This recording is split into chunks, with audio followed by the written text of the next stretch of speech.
在非洲东部的卢安达甲乌干达，因的山地大猩猩，红认为是乌猩猩以外，甲人类上界瓦近的灵长类动物。不过因为人类破坏因的栖地，致使猩猩的数量减少，目前已经封列做是强要断种的动物。这几年结合观光做保育的工作有淡薄仔效果。不过因为在地部分的所在潜在有暴力冲突，嘛持续威胁这些猩猩因生存的空间。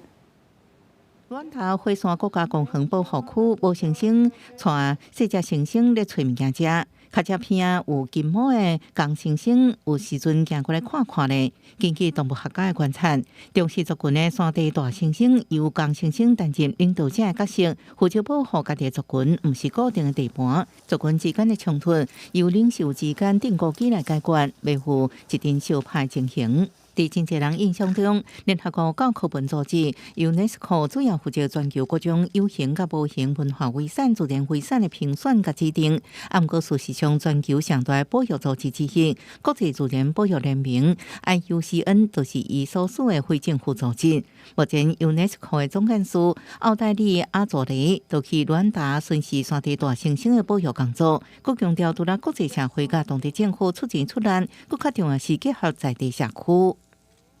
It's both conservation of nature, protection of gorillas, but also sustainable development for the local communities that benefit from the conservation programs. 为1983年开始，卢安达得照 UNESCO 的保育计划来发展观光事业，除了帮助国家公园管理，也改善在地社区生活。数十年努力落来，野外山地大猩猩数量为一开始250只左右，到目前已经超过1000只。不过，附近的刚果民主共和国内部甲卢安达敌对的武装团体威胁保育工作安全。The security situation is one more difficulty for them and for the preservation of the wildlife. So, of course, every effort has to be put into the amelioration, the betterment of the security situation.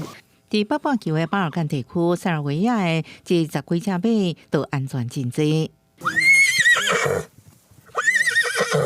在完善地邻国的波士尼亚山马，昨年除了做回交通工具，主要用途是载货甲建造。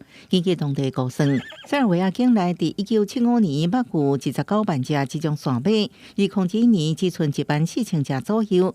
到了1990年代初期，波士尼亚战争造成大量人命损失，山马族群数量也对减少。另外，农业技术进步，机械大量进入农村，山马就遭到农民放杀，自生自灭。Nikom ne trebaju. Niko više ne radi to tako.